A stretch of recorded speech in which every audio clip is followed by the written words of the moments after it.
That's the strident sound of New Model Army. Formed in 1980, these English rockers are still going strong with a new album titled Unbroken, just released. The band has had its ups and downs over the years, never really becoming stadium rockers, but that doesn't bother founding member Justin Sullivan. People sometimes say to me, where did you go wrong? And do you regret that you never became a big band? And I thought, think about it, and I think, I can think of all sorts of things we did wrong. For to start with, we refused to play any songs that anyone knew. It was a kind of, we never really wanted it. And someone was reminding me today, do you remember those Raw Melody Men gigs you did in the early 90s? And we basically went around and did a tour under a different name because we missed playing in small clubs. Oh. Anyway, we never, the point was, you know, you talk about, when you're a young musician, you talk about making it. We used to talk about it. It was, when we make it, we're going to make it. Yep. What you mean when you're a young aspiring musician is to make a living from it. Yeah. That's the line. That is the big line that you cross. And we crossed that in 1984. Since when, we've had some ups and downs and bits of success and bits of failure. Who gives a damn? You know, here we are after 43 years, still doing precisely exactly what we love. Last time we looked in the fridge, there was food in it. And we've got an audience that accept that we're not going to play necessarily their favorite hit songs or whatever. Yep. They're interested. You know, when a band's on their 16th album, which we are. Most bands at that point are playing, you know, 2 songs from the new album and the hits. Yep. We're not going to do that. We're going to go out on tour for a year and we're going to play the album. And we've got an audience that accept that. And I think that's probably the very best place to be, that you're still making a decent living from it, but we're kind of free. Yeah. Well, I guess if you're in a band like Fleetwood Mac or the Eagles, your set list is set in stone pretty much. You can maybe change 2 things, but the rest of it is all the hits. And if you don't do them, all hell will break loose.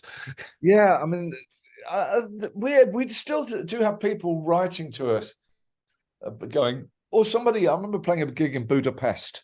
And this guy came around each of us afterwards. We went out. It's a famous gig in Budapest. It's small. It's called the A38. It's a boat. It's on the Danube. Of course. Holds about 700-800 people. So that was kind of the size we were, you know, playing. Yeah. And after the gig, we went out to meet what was after the remains of the audience and talked to a few people. And this guy went round each one of us, and he came up to me and said, "You didn't play your hits. You didn't play Vagabonds. You didn't play 51st Stage. You didn't play Green and Grey. You deserve to go out of business." Well, there you go. And I said, well, it's funny that, because we don't consider that we are a business. Right. You know, well, we're a band. We're not a business. Yeah, I love it. Well, I have to say, one guy who's dealt with it pretty well is Bob Dylan. He's got, you know, he could be doing the same. There you go. Does whatever the heck he wants. Do what the fuck you want. That is the secret, because then when you go out on stage, you know you're going to do what you love. Yeah. There's never a thing where we go out on stage and think, "Oh God, I'm bored of this." Yeah. If you're bored of it, change it. Yep. Yeah. So it sounds like you're kind of on the new record, Unbroken, changed your sound out a bit. There's a lot of drums on this thing. It's like thunderous stuff going on. It's one of the things. There's 2 things I think that make us sound like us, and one is the sound of my voice, which unfortunately I can't really change, and the other one is this. Always the emphasis from day one has been about bass and drums. In most rock bands, you know, the bass and drums are kind of the backdrop to what the guitars are doing and the song and so on. With us, I think partly because when we started, I couldn't really play guitar, but Stuart really could play bass. And then Robert joined a few years later, and he really could drum. And my first love was always Motown anyway. Right. And punk rock had kind of swept away all the rules about how you were meant to make music. There are no rules. do what you like. Yep. So we kind of came up with this principle that it's really just all about the bass and drums. And we've kind of stuck to that. And that's very much true on this album, but it's been true all along. Right. Okay. And so tell me, Unbroken was originally the album being titled First Summer After, and then it changed to Unbroken, or did I just get that mixed up? No, I think you got that mixed up. It was always going to be. We couldn't. I think the title of the album was the very last thing we thought of. Okay. We usually take a title from somewhere in the lyrics. There's the title of an album, so that will be the title. This time, we really didn't have a title. I couldn't find anything in the lyrics that felt like a title for an album. And then we looked at the picture that we'd picked some months before, you know, Jules's artwork, that we've always used her artwork. Right. And we saw this picture that we picked this picture of the horse, the Greek style image of the horse. And I looked at the picture and went, right, that's the cover. What's the title? And I looked at the horse, I went, Unbroken, like a horse. Yeah. And it feels, you know, as a band, we feel a bit like that. Yep. We've never quite traded into we're a bit of a strange band outside of everything. We live in Bradford, which is a small, forgotten city. We're very private. We don't do a lot of social media things. We're pretty secret about the way we make music. We're not, we're friendly enough, but we're not in a scene. And we never, as soon as someone ever tried to find a genre for us, our principal objective was to jump out of it. You know, as soon as anyone tried to put us in a box, we wanted to jump out. Or as soon as we put ourselves in a box, like in Tunnel Constellation, then there was Impurity and the violin thing. But we suddenly Britain was full in the early 90s of bands playing kind of rock music with violins with folk melodies. And we thought, okay, done that. Right. We could feel a kind of folk rock cul-de-sac beckoning us.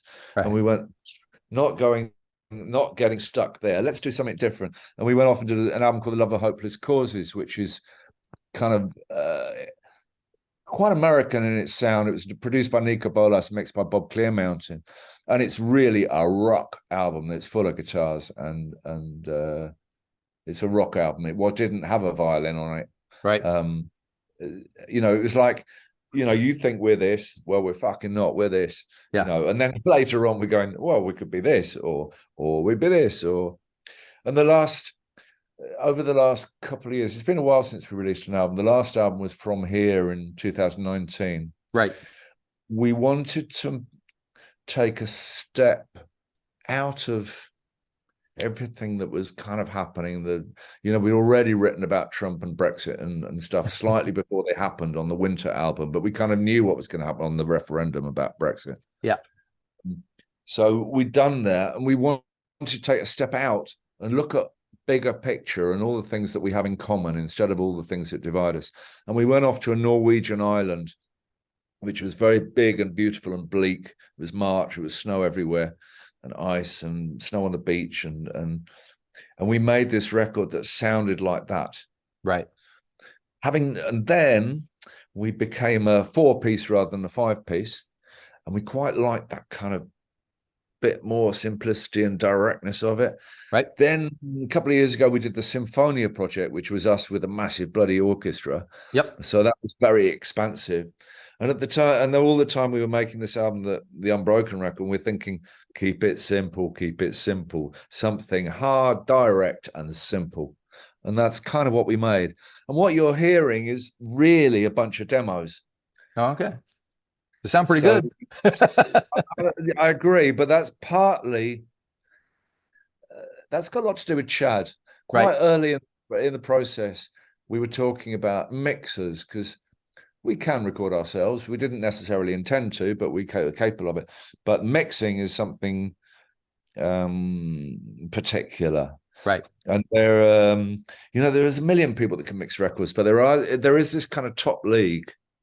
And, you know, we've worked with 4 of these people now, Bob Clearmountain, Andy Wallace, Joe Barresi, and now Chad Blake. Right. And it's a special, these people are special. I don't know how they do what they do. I really don't. Was there a Chad Blake production or mix that drew you to? It was, for me, I think for Michael it was different ones. For me, I think it was a Black Keys record that I heard years ago on the radio in Greece, and I didn't really know the Black Keys at the time. Yep. And I thought, is this very old or is it extremely modern? And it was kind of both at the same time. Right. And then, so I thought that's a really interesting way of mixing a record. Yeah. So he was very much on our radar, and we wrote to him, we approached him, and he said he's Texan, but he lives in Wales. Mm-hmm. And we approached him through his management and stuff, and he wrote back to us and said, send demos. So we sent these demos, and he said, are these demos or are they works in progress? And we said, they're demos. We want to talk to you about where we should record it properly. Right. He said, I like the demos. So he said, do you want to mix the demos? And he went, yeah. Yeah, that's all right. We cleaned them up a little bit, and we continued writing after. But really, there's something about, we were talking about this with him, there's something about when you first think of a part, and you've got a musical idea and you play it, you're not thinking about it. You're just excited about it, but you're not trying to play it right. You're just playing it and you're excited. And there's something about the way you first do something. And a lot of the things you hear on the album are the first and only time they've ever been played. And it had it had that kind of immediacy. And Michael in particular, I think partly the responsibility that falls on a drummer within a band, and also then when the red light goes on, we're all playing together in a posh studio with a producer, and he feels a kind of weight of responsibility. Right. But recording in our own little studio, which is a kind of rehearsal room with some decent microphones, but nothing sophisticated. He just plays. Yep. And he's not thinking about it. He's just free. And right. There's lots of that on the record, the drums and stuff. Yeah. Kerry is kind of free anyway. And Dean is kind of like that as well. So it's got that kind of immediacy. And then we did some rough mixes, and we sent them to Chad, and we expected him to change a lot. And he didn't.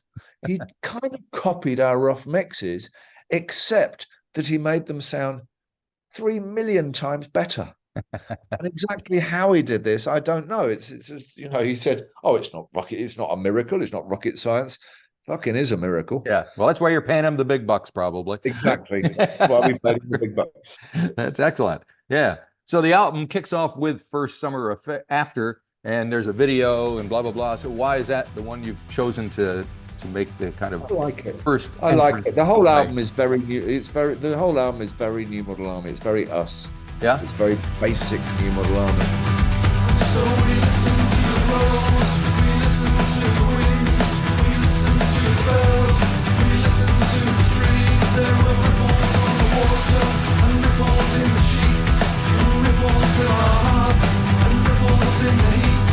When the marble stole the keys in the dark dead of the night, our luck we couldn't believe, like a strange shift of the light. And one of the things that runs through our all of our stuff is this kind of, on one hand, it's very kind of direct, quite aggressive. It's got a lot of that, Yep. At the same time, there's a huge amount of romance and beauty within it, and the two sort of run concurrently. And when we wrote that song was written very fast in 22, and once it was very easy to put together, and I always liked it. It's got those two things. It's quite beautiful in its way, but it's got a lot of that. So we thought that was a good way to kick off. Oh, okay. Yeah. And I see you've just released a single, I Did Nothing Wrong, just a few days ago. I did nothing wrong. They found me in the morning, asleep in a sea of paper, coffee stains and bits of paper, failed sums and bits of paper, and nothing's still resolved. Tick the boxes, only ones and zeros, only tick the boxes, winners and losers, only right and wrong, innocent or guilty, only. Well, we didn't really release it. What happened is that It's up there. was written about it's written about the post office scandal Right. that has been unfolding in Britain for many years now. Extraordinary, monstrous tale of corporate arrogance. I don't know if you heard anything about it. I'd never heard of it until the song, and then I've Googled it, and now I'm up to speed. Extraordinary tale. Has its own Wikipedia page, so it's got to be big. Yeah, exactly. Now the whole world is, aware of this extraordinary scandal. But the thing is, I knew about it. I didn't know about it when it was happening. I'm not really up to date, but I did know about it 3 years ago. Right. During lockdown, I think I started reading about it. And now it's front pages in the UK because there's been a TV drama about it. Yeah. Even though the court case it's found that these people were innocent and that the software was faulty and that people have been covering it up and people have been treated monstrously by the post office. Yep. We knew all this 3, 4, 5 years ago. Yep. Then it's still going on, that they still haven't really given proper recompense to these people. And it's taken this TV drama to put it on the front pages. And the moment it hit the front pages, I thought, oh, let's put the fucking song out there, Yeah. It was written 2 years ago. But the song also takes a kind of broader sweep at the whole digital world, Yeah. Well, it says something about the power of the media that nobody knew really about this until this drama came out. January 1st is when it was. Well, they didn't. Right? Well, okay, you're right. The general populace didn't really know about it, but it has been in the news. Right. Sure. But it just hasn't been front page news in the way it should be. Right, until people actually see how much people suffered as a result of this. Yeah. And do you think there's going to be a resolution ultimately, or is it going to get swept under the rug and forgotten about the next tragedy? I don't know. I mean, we had this Windrush scandal in the UK like 7 or 8 years ago. The Windrush scandal broke, which is about how these people children. Do you know anything about the Windrush thing? Not a thing. It's like children of West Indian immigrants that arrived in Britain in the early 60s, late 50s, early 60s. They were never documented. Right. So they never had proper documentation. They were just children. They arrived with these immigrants who then ended up working on the buses and in low-paid jobs, especially in London, but all over the country. And their children went to school in the UK, and now they have jobs working on wherever they work. Some have been successful, some have been less successful, like anybody. But they never had proper documentation.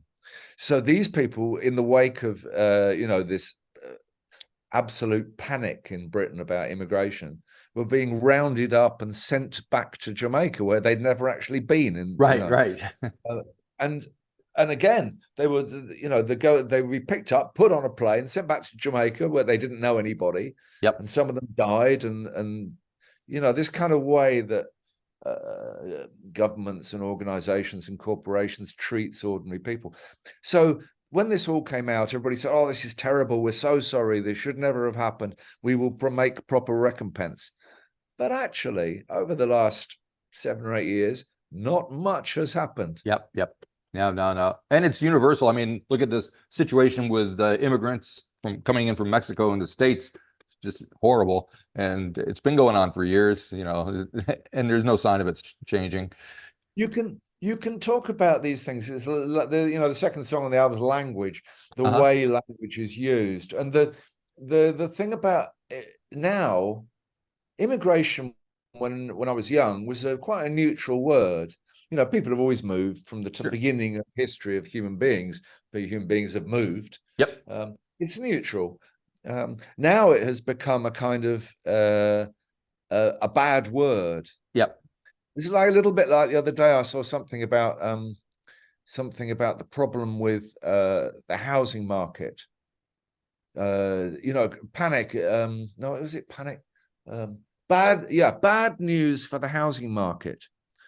and it was that the value of houses is not going to going up. Right. Actually, That's for a lot of people, that's very good news. I You know what I agree. mean? But we're taking it as the idea is that this is bad news. It's not bad news. Yeah.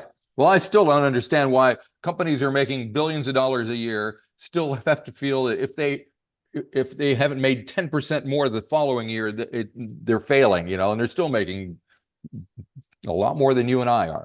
Extraordinary. And then that brings us very neatly. You're doing this on purpose. To yeah, the third reload, which is just a rant about money, you know. If I have to see another fucking Union Jack flying on the orders of the government to government's sake. The favorite colors of the ears of the slavers, taking everything and stashing it away in a pretty little Caribbean island. The company captains' children are heading uptown, all dressed to the nines for the taking of applause. You know, when the band started, the 1980, this marks, you know, Thatcher and Reagan and the beginning of this school of neoliberal economics, which is, you know, allow money to do what it do money, and the money will trickle down and everybody will benefit. No. And 40 years later, it's extraordinary to me that we're still clinging on to this idea. It's so obviously not true. Yes. You know, as an experiment, you could look to the middle of the 90s and go, okay, it was worth a try, but it didn't work. And even after the 2008 crash, we're still doing it. Yep. And of course, in the States, everything got deregulated, and we're still paying. That's why there's it's only debt. It's only debt that trickles down. That and other things that are less pleasant. All righty. Have a great day, and good luck with the release. Thanks. Right. Cheers. Bye-bye.